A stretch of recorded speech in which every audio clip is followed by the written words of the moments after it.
여러분 안녕하세요. 반갑습니다. 선거가 이제 다가오면서 가속화되고 있죠. 열정이 막 타오르고 있습니다. 또 일론 머스크는 여기에다 또 엄청난 그 폭탄 같은 선언을 했습니다. 뭐라고 했습니까? 2024 년이 우리가 민주주의를 논할 수 있는 마지막 선거라고 할 수 있다. 만약에 트럼프가 이기지 않는다면 무서운 말을 했습니다. 이거는 굉장히 중요한 말인데 왜 그랬을까요? 하는 것. 그리고 현재 국제 정세의 상황 이런 거를 여러분에게 보고 드림으로 말미암아 여러분이 마지막 선거에 피치를 올리시는데 또 투표권을 생사하시는데 또 한국에서는 외교 문제를 그 방향을 정하시는데 이제 도움이 되시기를 바랍니다. 물론 제 의견이 다 옳다고 할 수가 없죠. 하지만 그 근본적으로 미국의 컨스티튜션을 사랑하고 기독교적이며 이제 그런 분들의 많은 그 팟캐스트를 모아서 여러분께 제 의견과 합쳐서 이제 뭐냐 칼럼조로 여러분한테 계속 보고를 드리고 있습니다. 많은 자잘한 사건들 너무나 많은 사건들이 많죠. 그걸 다 일일이 보고하면 그냥 사건을 보고하는 분들이 많이 계시기 때문에 중복이 될 것 같아서 저는 코멘테이터 중심으로 이제 말씀을 올려드리고 있습니다.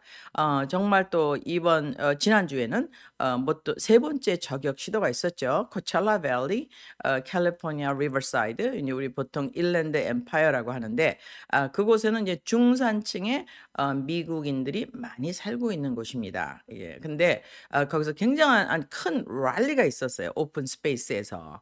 근데 한 분이 지금 검거가 됐습니다. 근데 그분이 원하는 건 뭡니까? 이제 트럼프를 저격을 시도하겠다는 저격 시도가 있었죠. 그 사람은 49 세라고 하며 이름은 밀러라고 하네요.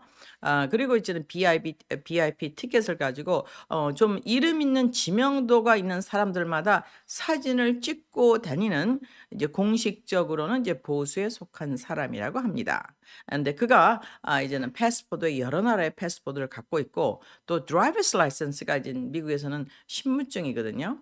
근데 신분증이 여러 가지 다른 네임으로 자기 이름이 아닌 본인의 본명이 아닌 여러 가지 드라이버스 라이선스가 이제는 발견될 뿐만 아니라 automatic 이제 자연 발사 총이죠. 그래서 한번 그 뭐야 매거진 탄창이라고 그러나요? 지면은 이제는 한 발만 나가는 게 아니라 여러 발이 나가는 총기가 압수됐다고 합니다. 물론 이제 작은 돈을 하고 석방이 되기는 됐는데 이 사람이 이제 굉장히 조사를 받고 있겠죠. 그래서 이제 미국에서는 크게 보도되지는 않았지만 어쨌든 간에 세 번째 또 assassination 저격의 시도가 있는 것은 확실합니다. 근데 왜 그런 일이 있을까요? 그리고 일론 머스크는 왜 이것이 마지막 선거가 될 수 있다고 얘기할까요? 이건 대단히 중요한 얘기죠. 그 일론 머스크나 트럼프나 혹은 또 RFK나 털시 가바드나 이런 사람들은 다 사실 예전에 민주당이었습니다. 그래서 이제는 이 사람들이 다 이제 공화당으로 전향을 하거나 공화당을 지지하는 특별히 트럼프를 이렇게 지지하는 걸로 바뀌고 있죠.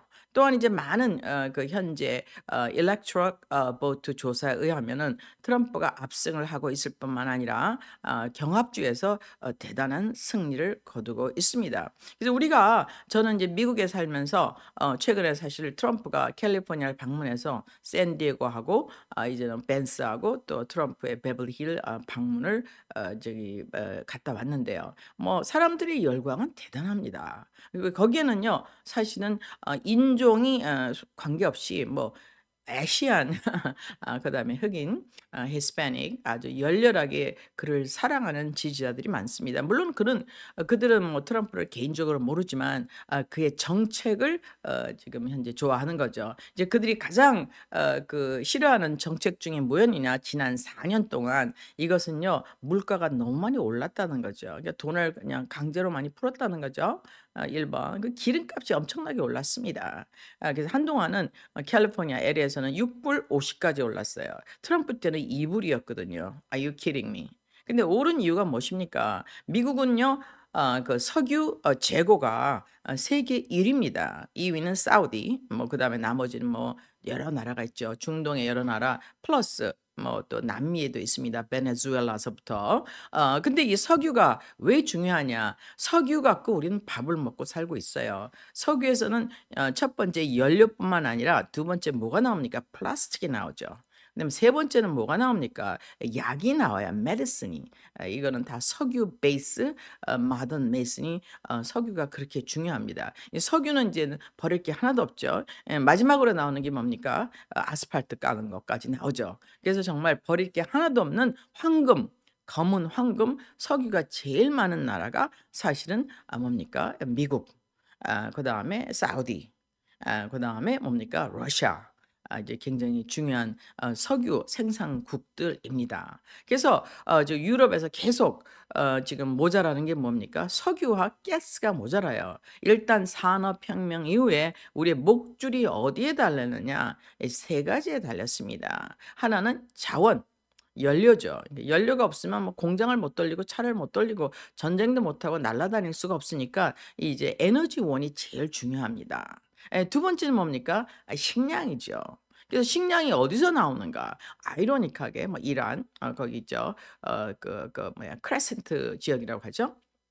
유프라데스하고 티그리스가 있는 지역. 근데 그들이 약간 인더스트리얼라이즈가 안 돼서 사실은 애그리컬처 그 제품이 어디서 많이 나왔습니까? 우크라이나. 그리고 어디입니까? 그 이스라엘. 예 많이 나왔죠. 그리고 이제는 그 룩셈부르크 그쪽에서 이제 많이 나왔습니다. 그래서 정말 식량도 연료도 외부에 보존해야 되는 나라가 어딥니까? G7이죠. 유럽이죠.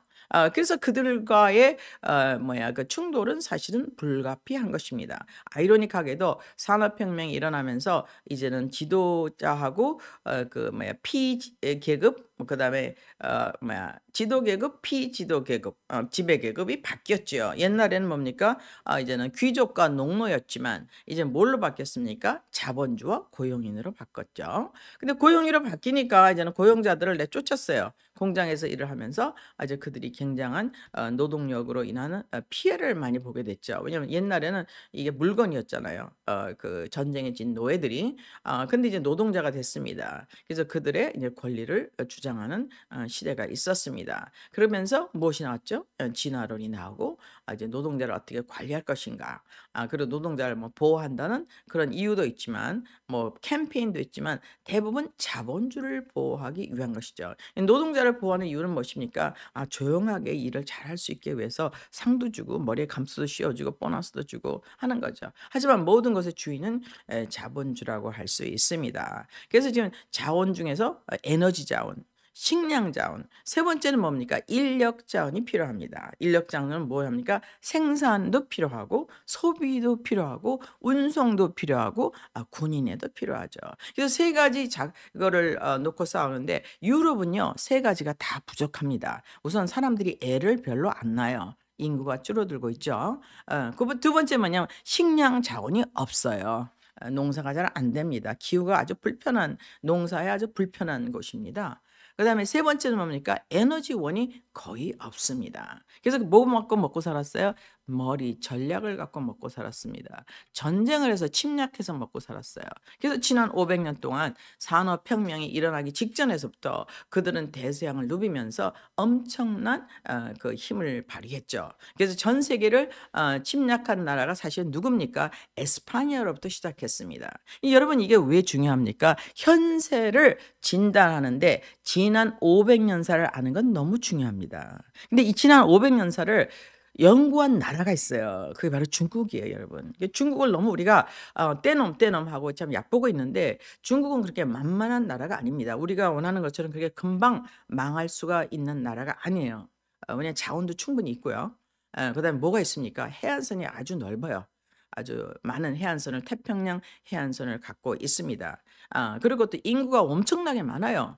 즉 뭡니까? 생산과 소비, 내수가 강한 나라가 중국이죠. 근데 전번에 말씀드린 대로 당나라의 정화 때 해양 정책을 가지고 아프리카 갔다까지 갔다가 갑자기 머리가 돌았는지 그들은 해양 배를 다 태워 버리고 이제는 뭡니까? 해양으로 나가는 정책을 포기했습니다. 그러자마자 일어난 세력이 누구죠?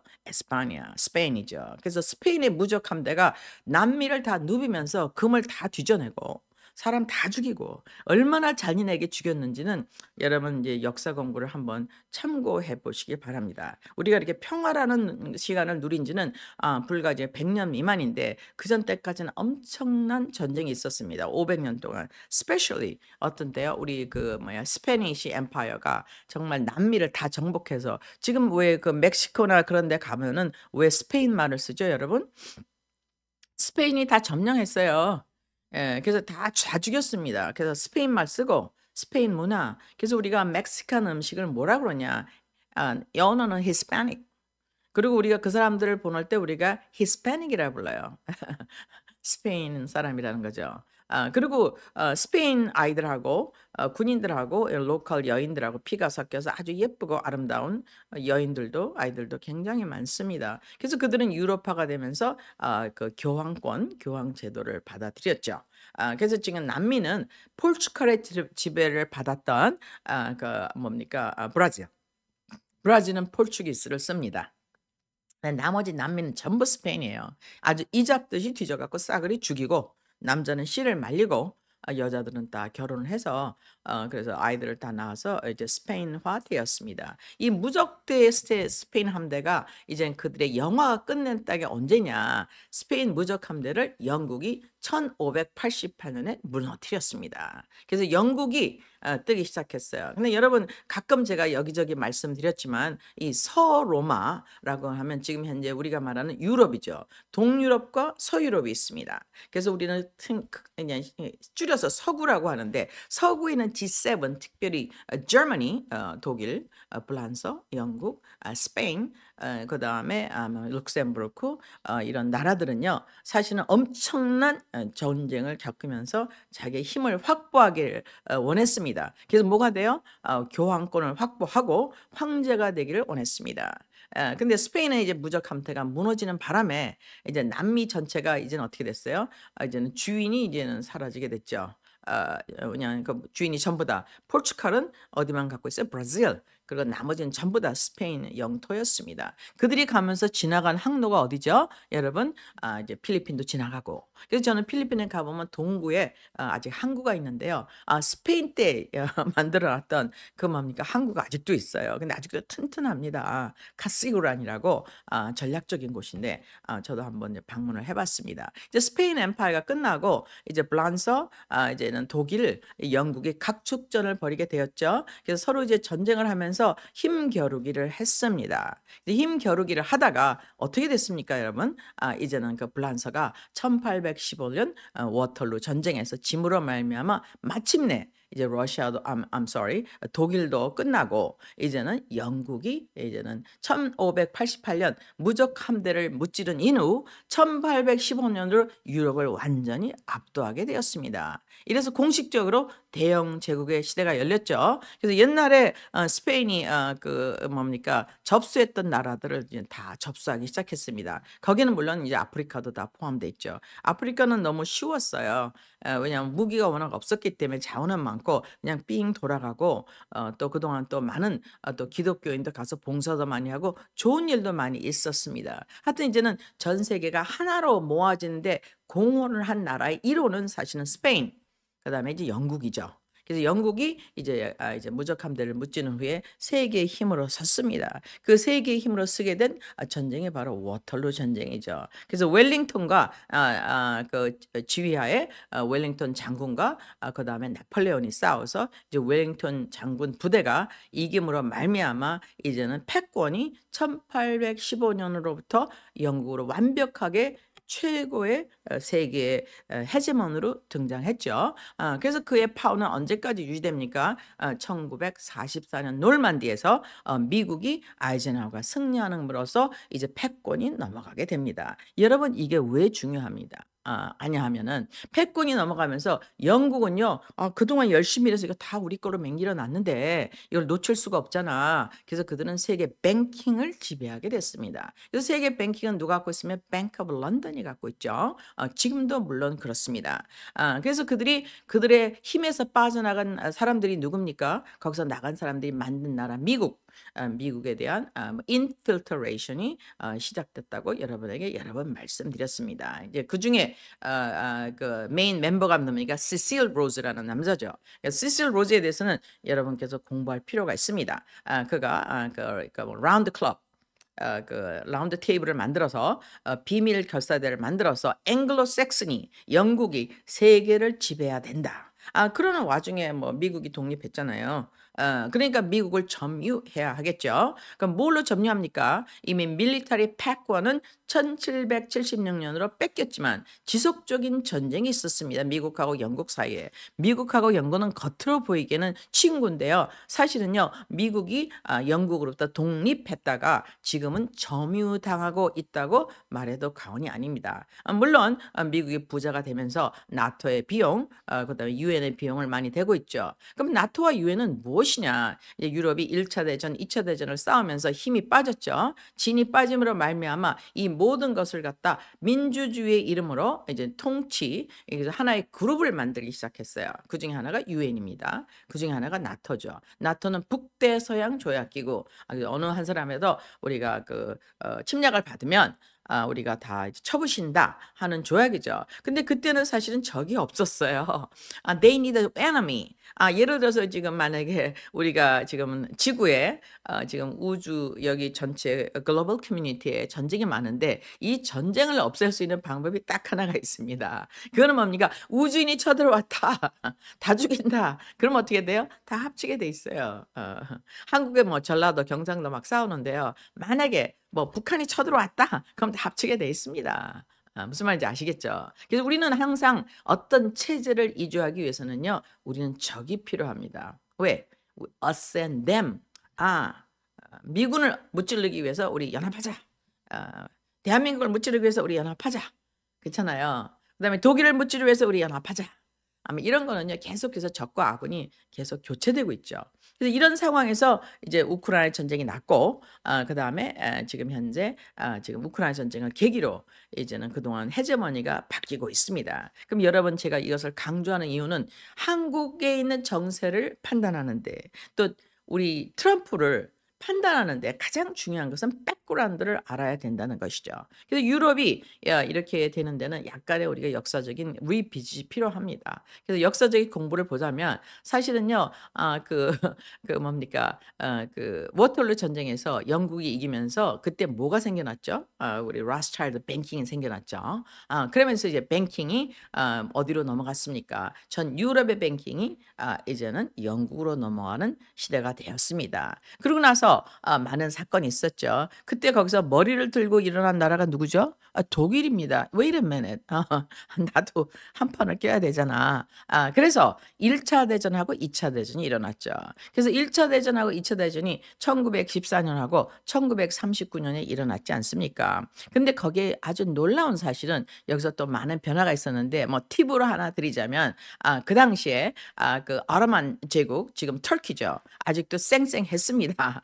영국한테 이제는 뺏겼지만 언제 뺏겼습니까? 1914년하고 1918년 1차 대전 바로 직전에 뺏겼죠. 그래서 오스만 터키가 망하면서 어떻게 됐습니까? 사실은 이스라엘이 나라가 되는 기초가 시작됐습니다. 그래서 전쟁으로 말미암아 이제는 이제 틈새가 생기면서 파라다임의 변혁이 일어나고 있죠. 그때 독일과 그다음에 불가리아, 그다음에 헝가리가 한패가 돼서 1차 대전 싸웠지만 졌습니다. 근데 그때 승자가 누구인지를 아는 것도 굉장히 중요합니다. 그때 승자는 영국이라고 말씀드렸죠. 영국 1차 대전은 성공했습니다. 그리고 뭡니까? 불란서. 근데 거기에 놀라운 LI가 있어요. 그동안 우리가 발길로 찾고 계속 침략했던 미국이 LI로 들어왔습니다. 또 누가 들어왔어요? 러시아가 들어왔습니다. 이때 이 트랜지션이 있었죠. 1917년 그 볼셰빅 공산당 혁명이 러시아에 있어서 러시아가 제정 러시아가 망하고 뭐가 됐습니까? 공산국가 소비에트 유니언이 돼서 엄청난 사람을 많이 죽이기 시작한 데가 1917년이죠. 근데 1916년에 뭐가 일어났다고 말씀드렸죠? TSR 즉 블라디보스톡에서 그 모스크바까지 가는 직통 철도가 열렸습니다. 그래서 이 전쟁이 굉장히 accelerate 됐죠. 근데 이거는 누가 제일 두려워했느냐? 사실 영국이 제일 두려워했어요. 영국은 말이 섬나라에 다 지배했는데 자원이 없잖아요. 근데 보니까 대륙에 보니까요. 그렇게 똑똑하진 않은데 자원이 제일 많은 나라가 있어요. 이게 러시아거든요. 가만히 보니까 얘가 철도를 만들고 있어요.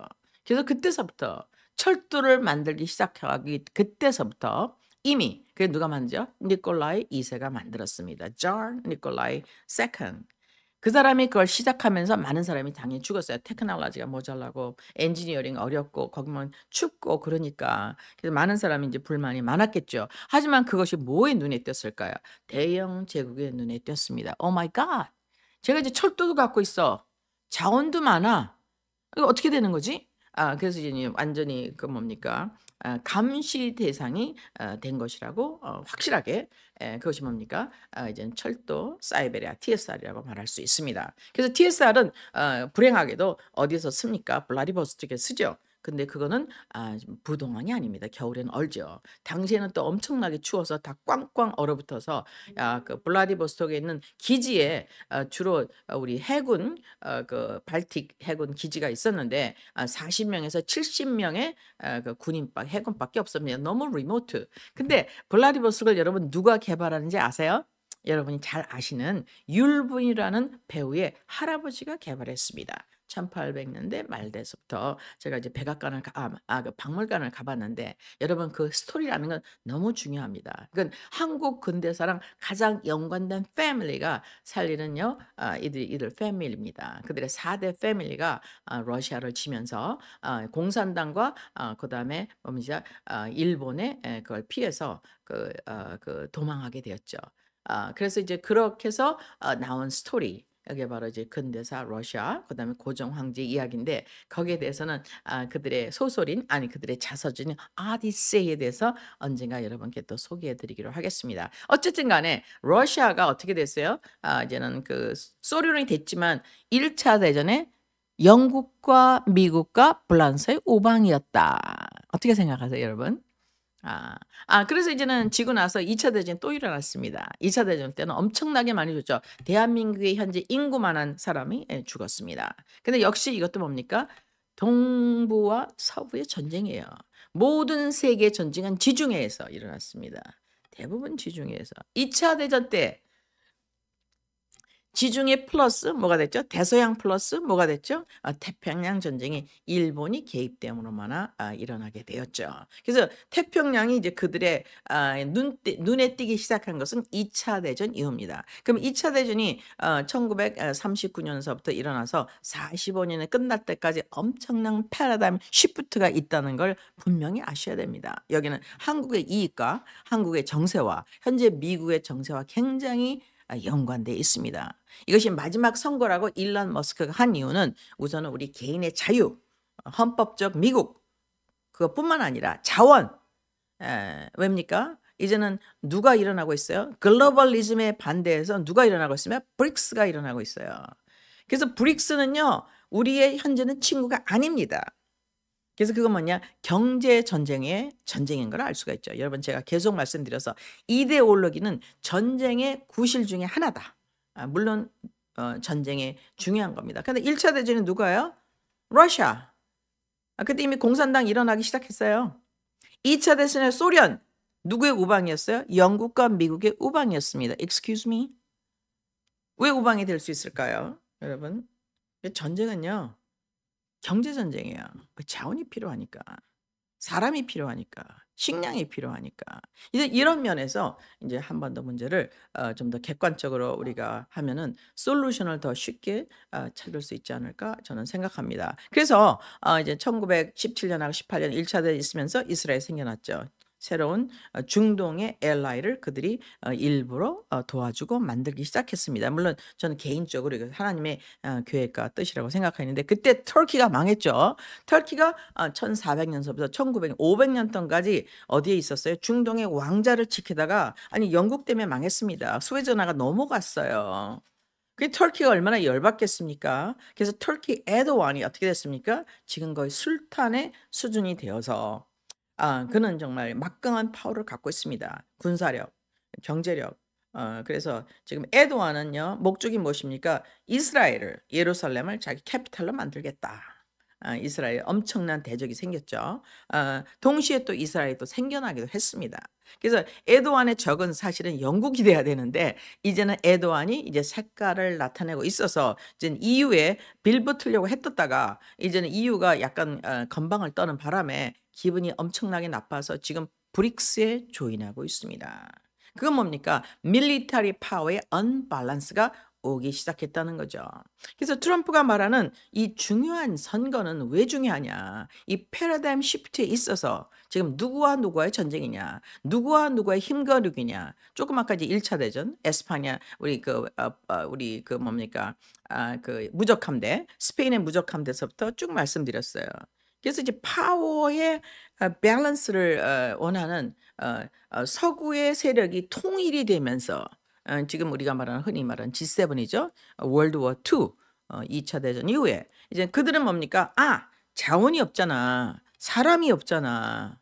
생산 인구가 없잖아. 그럼 전 세계를 지배하기 위해서는 뱅킹 시스템 플러스 이제 군인이 필요하죠.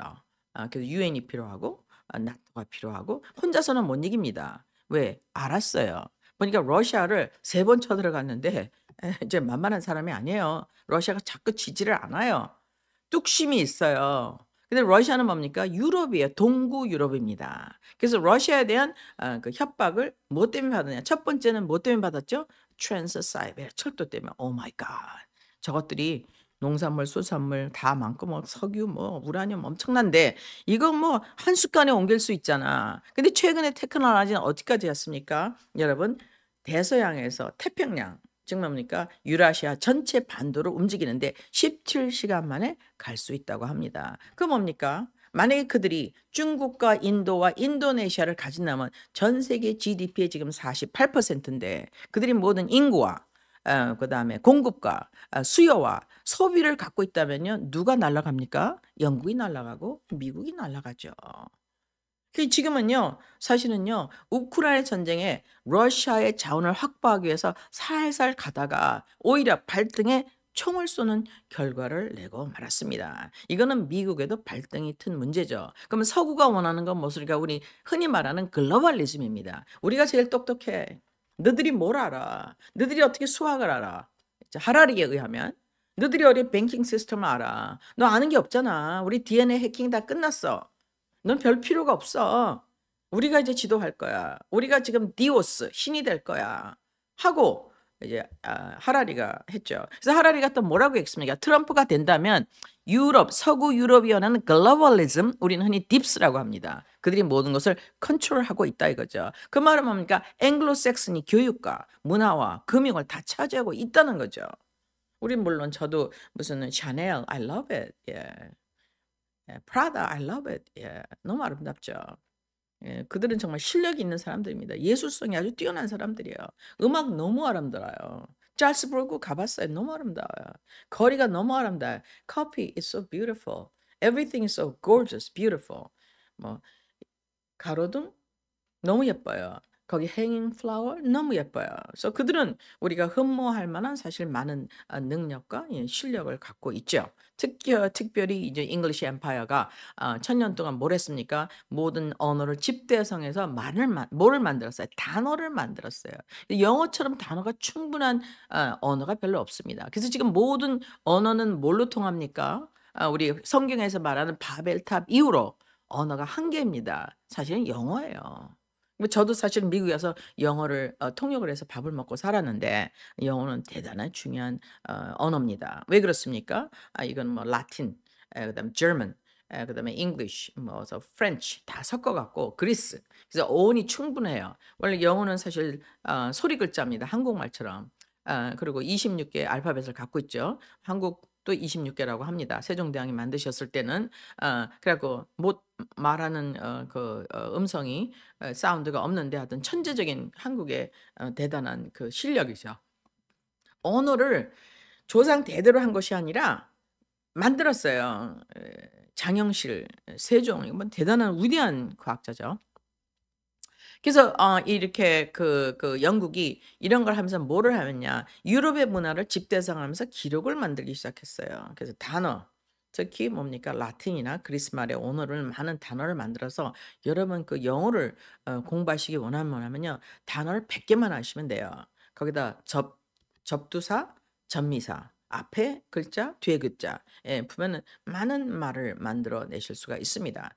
물론 영어 발음과 그다음에 English, North American English, 그러니까 미국 사람이 말하는 발음과 영국 사람들이 말하는 발음은 좀 다르지만 그들은 가히 세계를 언어로 지배하고 있습니다. 또 과학으로 지배하고 있죠. 또 뭡니까? 금융으로 지배하고 있죠. 또 법률 구조로 지배하고 있죠. 근데 이 비기닝은 사실은 조직화된 것은 그리스, 로마 때 했지만 원본은 어디냐면 사실은 함무라비서부터 시작됐다고 합니다. 이런 걸 아는 건 왜 중요합니까? 그럼 우리가 지금 현재 열강사에 낀 나라로 G10이라고 하는데 우리가 G10에서 어떻게 우리를 유지할 것인가에는 이런 정세를 알고 또 트럼프랑 어떤 외교 전략을 써야 될까? 왜 트럼프는 이런 일을 하고 있을까? 여기에 대해서 굉장히 중요한 단서를 여러분에게 제공할 수 있다고 봅니다. 어쨌든 러시아가 이렇게 갑자기 소비에트 윤이 되면서 굉장히 커지기 시작했어요. 근데 러시아가 가만히 보니까 일은 지가 하고 남는 장사가 별로가 없어요. 그래서 러시아가 제안을 하기 시작했죠. 야, 나는 지금 현재 원하는 게 있어. 나는 우선 발틱 항구를 원해. 그래서 그가 지금 갖게 되었습니다. 그래서 발틱 항구를 원하면서 여러 가지 회담이 있었죠. 특별히 미국이 우선권을 가지게 되는 때는 언제입니까? 그것은 테헤란 회담 때 부터입니다. 테헤란 회담 때 어떻게 됐습니까? 그때 당시 루즈벨트하고 그 당시에 또 마지막 철칠의 마지막 term, 물론 그 이후에 떨어졌죠. 철칠하고 그 뭡니까? 만나서 테헤란 회담에서 어떻게 했습니까? 1943년 11월 달에 만나서 내가 뒤에서 쳐들어갈게. 내가 대륙에서 독일을 부셔버릴게. 독일이 그동안 건방을 떨었는데 이거 없애버릴게. 너는 노르만디 해양으로 와. 그래서 뭡니까? 미국하고 영국이라는 해양 세력하고 대륙 세력인 러시아가 합작으로 독일을 쳐부시는 것이 2차 대전인 것입니다. 거기 보니까 그동안 영국이 손을 많이 만져놨던 일본 있죠? 1867년 명치 유신으로부터 갑자기 발전된 그 네덜란드와 영국의 프락지 해양 세력 이제 일본이 부상하기 시작했습니다. 멀기도 하고 경비도 많이 들어가니까 이제 일본을 많이 도와줬죠. 그러니까 라스트 사무라이나 영화를 보시면 주인공이 서구인이라는 것에서 여러분은 약간 힌트를 받으실 수가 있습니다. 물론 저는 일본 사람을 되게 좋아합니다. 일본 사람하고 7년을 일해봤는데 정말 애국적이고 검소해요. 우선 건방을 안 떨어요. 돈이 많아도 건방을 안 떨어. 그래서 있잖아. 벼락부자도 건방을 안 떱니다. 아주 겸손한 사람들이에요. 물론 그 지도자층에서는 아주 악한 사람이 있으니까 뭐 한국에 많은 피해를 입혔습니다마는 저는 그들하고 일하면서 뭐를 느꼈냐. 그 사람들의 영어는 나도 못 알아듣고 본인도 못 알아들어요. 정말 영어를 못 합니다. 근데 이 사람들이 어떻게 우수민족이 됐느냐 제가 조사를 해봤어요. 근데 너무나 놀랍게도 훌륭한 게 많은데 너무 길어지니까 그거는 제가 다음에 하기로 하겠습니다. 근데 정말 우수한 민족인 것만은 틀림없습니다. 근데 그들의 우수성을 오프닝 시켜준 나라가 사실은 영국이에요. 그것은 1860년대 베이징 조약 때 중국이 청나라가 너무 급해갖고 녹든도 한국을 어디로 넘겨줬어요? 러시아로 넘겨주자. 이제 뜨거운 감자죠. 그들이 원하는 게 무엇인지 알고 있습니다. 그들은요 해양 기지를 원합니다. 그래서 이제는 넘겨주자마자 이것을 갖다가 멀리 있으니까 누구를 길렀어요? 일본을 길러줬습니다. 그래서 일본을 길러주면서 일본이 이제 1904년 로일 전쟁을 시작했죠. 로일 전쟁 시작할 때 사실은 도화선이 누군지를 여러분 아십니까? 사실은 You'll bring a family인 것입니다. 여러분 이런 그 역사의 뒤안길에 있는 것을 여러분께서 아시는 것은 저희 소견으로는 굉장히 중요하다고 생각하는데 또 여러분 다음에 소개해 드리기로 하고 그래서 일단은 그 뭡니까? 포츠담 얄타 회담에서 지나면서 이제 루즈벨트가 죽고 이제 새로운 대통령 트루만이 나오고 이제는 운명이 많이 결정되었죠. 그러면서 어떻게 됐습니까? 1945 년에 나가사키 히로시마에 7월 달에 폭탄이 떨어졌죠. 폭탄이 떨어지자마자 어떻게 했습니까? 그건 트루만의 전략이었어요. 왜 그러냐? 러시아가 1차 대전에도 힘을 너무 많이 썼어. 2차 대전은 소련이 돼 갖고 힘을 또 너무 많이 썼잖아. 그래서 계속 독일을 다 때려 부셨잖아. 까딱하면 일본까지 뺏기겠네. 그렇잖아요. 그러니까 미국에서는 어떻게 해요? 선점을 해야죠. 일본 뺏기면 안 돼. 그래야지만 우리가 들어갈 대륙으로 들어갈 저기 그 뭐야 항구가 있잖아. 그래서 그들이 뭐야 그 뭡니까 7월 달에 나가사키 히로시마에 이미 끝난 전쟁이라는 것을 어떻게 알 수 있죠? 이미 이들은 1944 년에 만나서 전리품을 이제 의논하기 시작했어요. 그때는 뭐 1차 대전도 똑같죠. 그래서 그 '누가 무엇을 가질 것인가.' 이것을 의논할 때 이미 속으로 생각을 하고 있었죠. '일본을 뺏기면 안 된다.' 일본이 있었지만 왜냐하면 미국에서 영국은 둘 다 섬나라입니다. 대륙을 들어가려면 어떻게 항구가 필요하죠. 그러니까 대륙이 필요합니다. 그래서 그들이 이런 식으로 이제는 그 뭐냐 일본을 선점하기 위해서 일본은 이제는 뭐 피해자가 됐습니다. 그래서 이제 비참한 그런 사건이 일어났죠.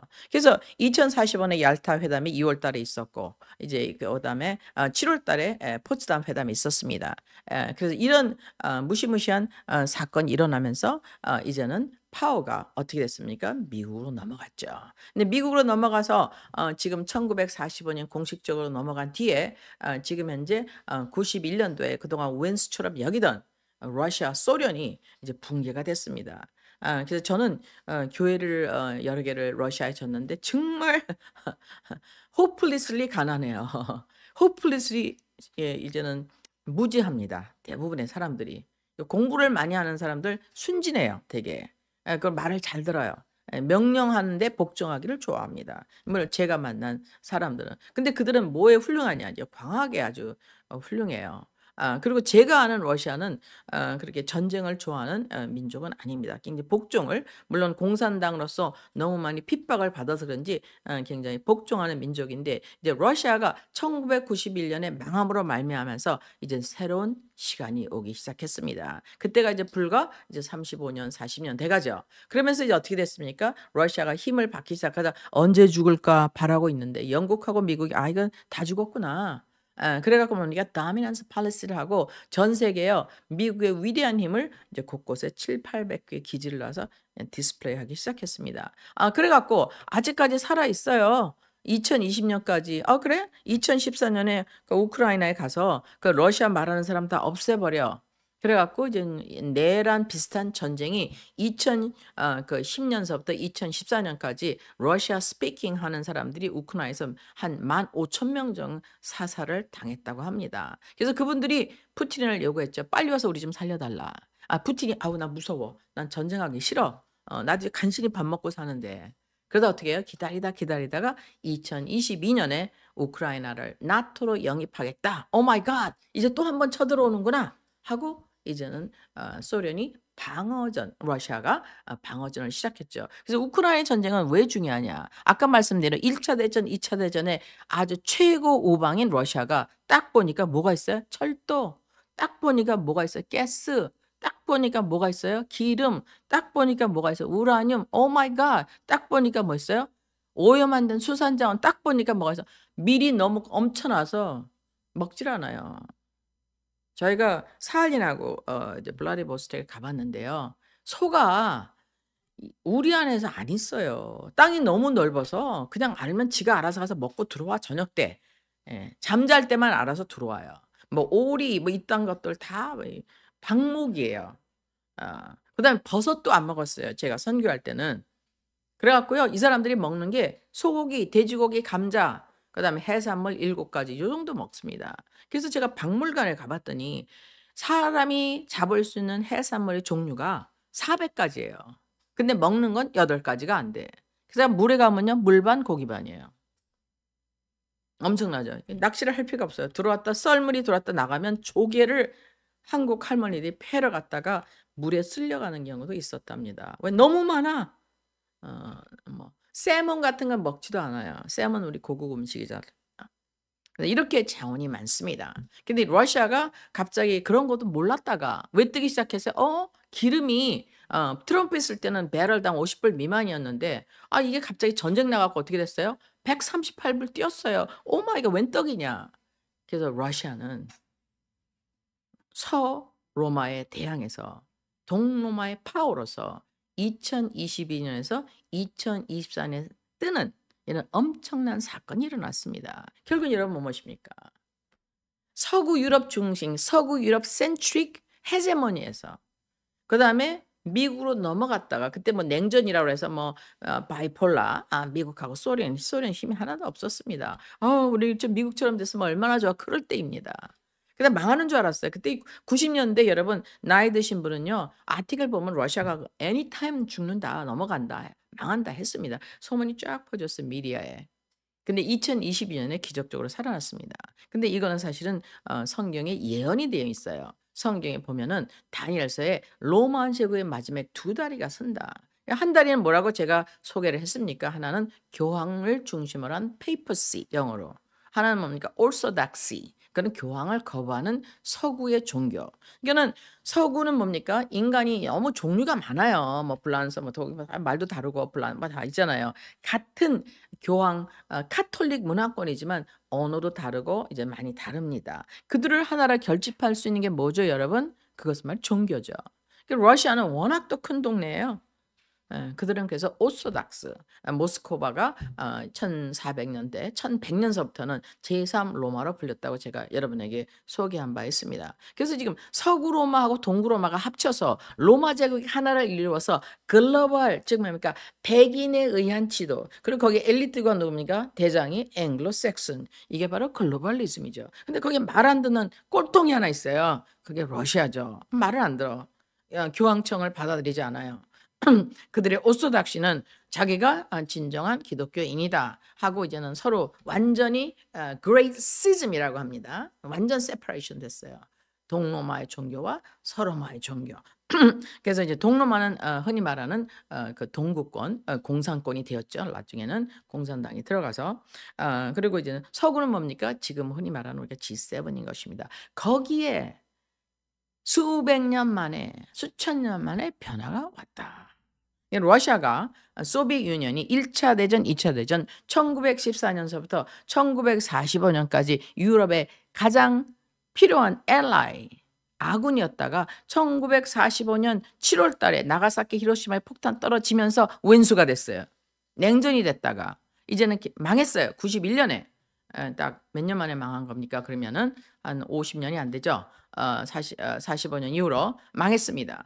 그러고 나서 뭐가 됐어요? 미국의 파워로서 러시아는 지지리도 못 살다가 2022년에 뜨기 시작했다. 그래서 우크라이나 전쟁은 누가 시작했습니까? 사실은 2014년에 미국과 영국이 시작했다고 RFK 지금 현재 로버트 케네디 대통령 대선 주자가 이야기하고 있습니다. 물론 그는 헛소리를 하는 게 아니죠.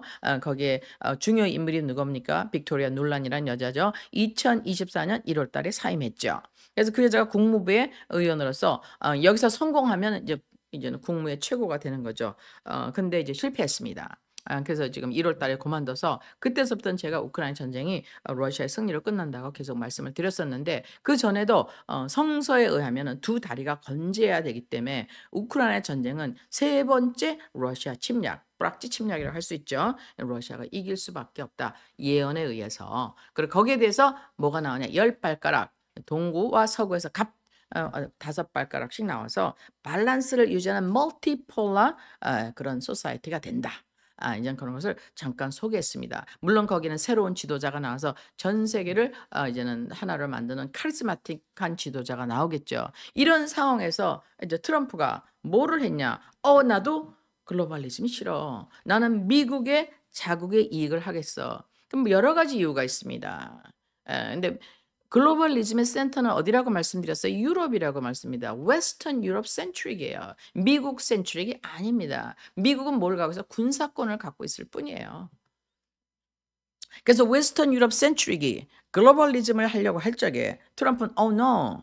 그거는 우리가 1776년에 독립한 컨스티튜션에 어긋나. 우리는 종교의 자유를 원해. 우리는 언론의 자유를 원해. 우리는 영국의 인수를 중심으로 했던 가톨릭의 힘으로부터 해방되고 싶어. We are alienate from you."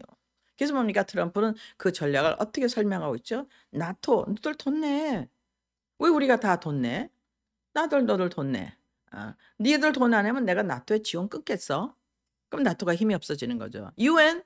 "아 그래? 우리는 지금 해양 나라야. 침략할 나라가 하나도 없어. 내가 왜 여기 돈을 내야 돼? 지금 UN 본부를 허물고 시니어 아파트를 지어야겠어." 하는 very controversial statement을 했습니다. 그 말은 무엇입니까? 트럼프는 서구 센트릭 글로벌리즘에 반대하고 있다는 거죠. 이건 제가 여러분에게 설명을 여러 번 드렸는데 이제 오늘은 자세하게 역사를 통해서 설명해 드렸습니다. 그럼 이것이 얼마나 누구 서구 센트릭 헤제먼 글로벌리즘에 반대되는지 저격이 2번 있었고 기소를 90번 당해요.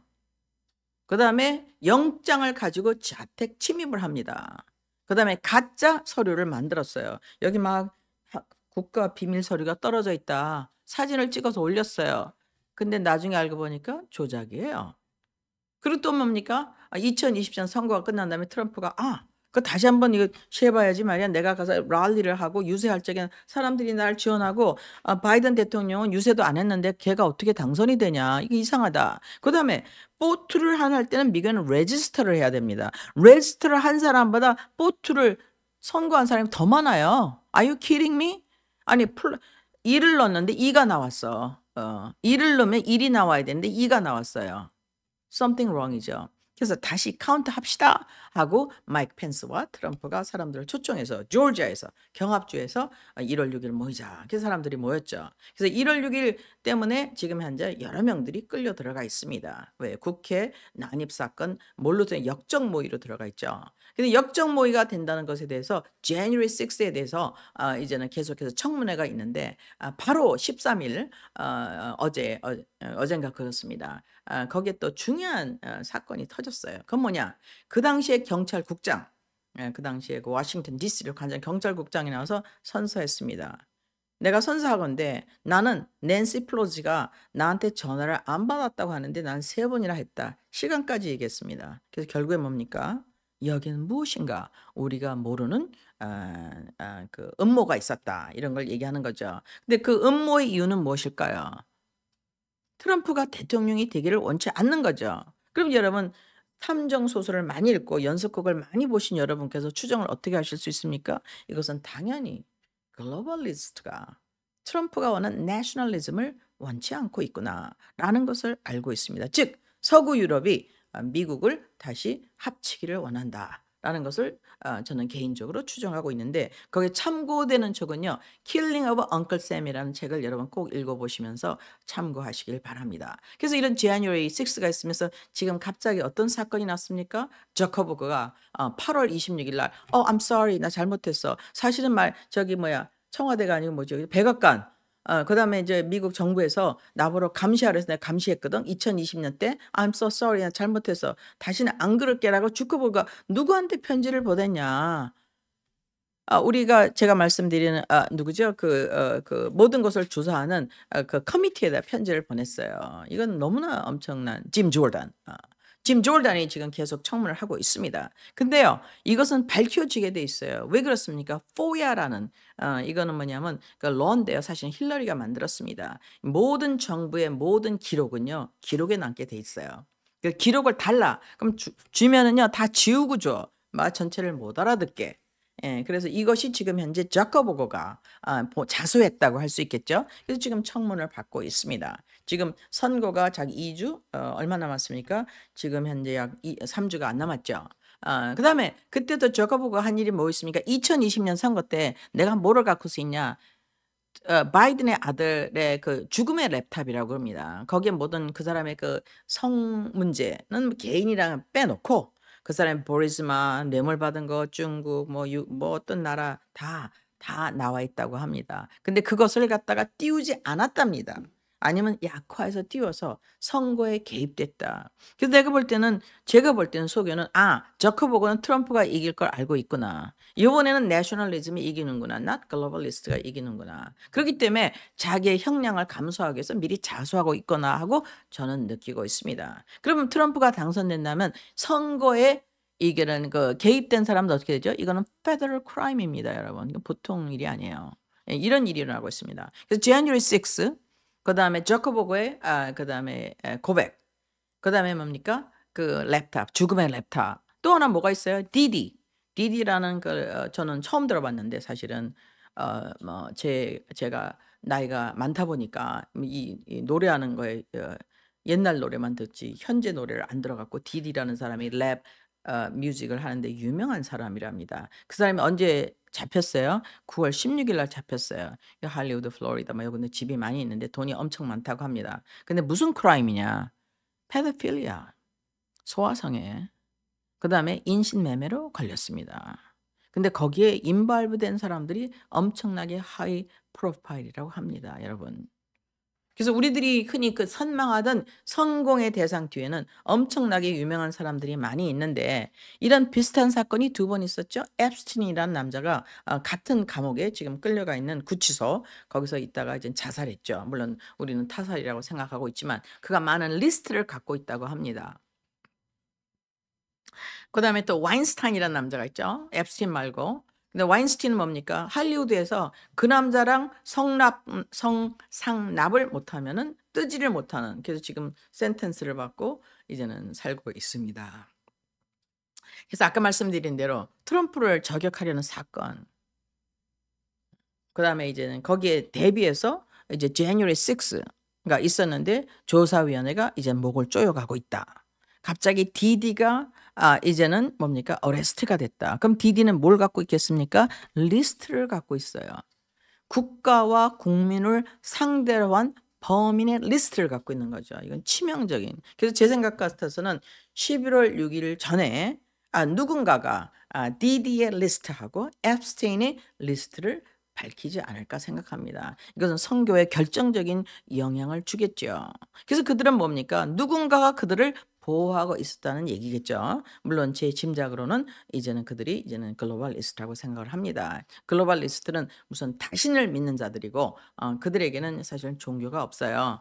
그래서 지금 이런 모든 상황에 비교해 볼 때 지금 CNN이나 리버럴 미디어에서 어떻게 얘기하고 있습니까? 여기는 이 우리 카멜라의 슈가 너무 설탕칠을 한 그 전법이 전혀 먹히지 않고 있다. 트럼프 쪽이 완벽하게 이기고 있다. 그래서 사람들이요 지금 현재 플로리다에서 저기 뭡니까 허리케인이 지나가고 난 다음에 포토쇼를 했어요. 전부 트럼프 편입니다. 특히 트럼프 편으로 전향한 사람들의 가장 중요한 사람 누굽니까? 흑인들이에요. 흑인들하고 히스패닉이 대거 트럼프 쪽으로 전향하기 시작했습니까? 첫 번째는 무슨 이유일까요? 그것은요 그들이 별 볼 일 없는 죄를 갖고 감옥에 들어가 있다는 거. 거기에 화가 났겠죠. 그다음에 그동안 카멜라가 자기가 흑인이라고 했는데 특별히 흑인을 도와준 게 하나도 없다는 거. 예를 들어 시카고. 제가 시카고에서 제 친구가 우편을 보냈어요. 그러면 미국에서는요 우편이요 다음 날 이틀이면 와야 됩니다. 12일 걸렸습니다. Are you kidding me? 한국 같으면 하루에 그날 올 텐데. 그래서 한국은 사실 대단히 우수한 나라고 대단한 선발력을 갖고 있습니다. 그래서 한국이 이런 상황에 있어서 이 전세를 잘 파악한다면 한국처럼 혜택을 많이 볼 나라는 저는 없다고 생각합니다. 한국은 전략적인 위치에서 서구 유럽의 아주 필수 요충지예요. 그래서 우리가 너무 겁낼 필요가 없습니다. 우리는 에셋이 너무나 많아요. 현세를 굉장히 똑바르게 진단하는 것은 굉장히 중요한데 그런 면에서 우리가 글로벌리스트의 퍼핏이 되는 것이 아니라 우리의 인디펜던스 한국의 독립성을 가지고 우리가 우리의 자율적인 나라로서 민주주의를 사수하려면 저는 트럼프가 우리에게 가장 좋은 선택이라고 생각합니다. 그 민감한 예를 들어서 시진핑, 푸틴, 김정은 만나는 것에 대해서 정말 저는 한국 분들이 그 리스폰스 하는 거 보고 놀랐습니다. 예를 들어서 우리가 어디를 갑니다. 애기한테 주사를 맞으려고 그러죠. 그럼 어떻게 합니까? 애가 딴 데 보게 막 얼릅니다. 궁뎅이도 때려 주고 쿠키도 주고. 뭐 얘기를 하는데 그걸 직접적으로 받아들여서 "야 내일 아빠 오신대. 내일 저기 쿠키 사 준대. 내일 달나라 데려갈게." 뭐 이런 말을 직접 믿는다는 건요. 우리 같이 똑똑한 민족한테는 이거는 저는 이해가 되지 않습니다. 전략적인 단어를 우리가 이해할 수 없다면 굉장히 곤란한 얘기죠. 그래서 오늘 지금 여러모로 현세에 대해서 마지막 선거, 우리 일론 머스크가 말하는 마지막 선거의 백그라운드가 이렇게 깊다는 것을 여러분에게 알려드리는 것은 이제는 서구 중심한 글로벌리스트도 선택의 여지가 없어요. 예. 미국도 선택의 여지가 없습니다. 브릭스도 선택의 여지가 없어요. 브릭스의 카잔 회담이 20 일에서 22 일까지 열립니다, 카잔에서. 그래서 거기에 누구까지 조인했어요? 이제는 별의별 나라를 다 조인합니다. 그리고 노르웨이가 갑자기 고무신 거꾸로 신었어요. 중국하고 계약하고 있습니다, 철도 계약. 그다음에 헝가리도 하고 있습니다. 노르웨이, 헝가리 다 턴어라운드. 왜? 기름이 없지 않습니까, 여러분? 무기가 기름이에요. 에너지예요. 한국은요. 기름 생산량이 어떻게 됩니까, 여러분? 제로입니다. 우리도 전략적인 포지션이 굉장히 중요한 때라고 생각합니다. 특별히 트럼프가 올 때는 drill baby drill. 뭡니까? 그가 모든 기름 창고를 다 열어서 파기 시작하면요. 러시아가 꼼짝할 수 없게 돼요. 러시아를 힘으로 이기겠다. No kidding. 사람 100만 명 죽였어요, 지금. 어떻게 하면 기름을 풀면 됩니다. 기름을 풀면은 다 살아요. 물가 떨어지고 이자 떨어지고 그렇잖아요. 예. 그다음에 기름값 떨어지고 살게 됩니다. 그 트럼프는요. 이 전쟁을 하루 만에 종결할 방법을 저는 제 나름대로 생각하는데 첫 번째 뭡니까? "I'm gonna drill baby." "네가 기름 갖고 힘쓰는 시대는 지났어." 그렇게 할 거죠. 그래서 그렇게 합니다. 로컬 이코노미를 살리고 또 한국도 굉장한 혜택을 많이 볼 수 있다고 생각합니다. 왜냐하면 한국이 미국의 가장 큰 기지를 갖고 있기 때문에 미군에 그래서 이제는 중국과 러시아 브릭스를 견제하기 위해서는 한국이 가장 중요한 나라가 될 수밖에 없겠죠. 여러분 오늘 제가 좀 길었는데요. 여러분 잘 참고하셔서 들어보시고 고칠 건도 고치시고 참고용 쓰시면서 여러분의 투표권을 행사하시는 데 도움이 되길 간절히 바랍니다. 그리고 다음 주에 또 뵙기로 하겠습니다. 감사합니다.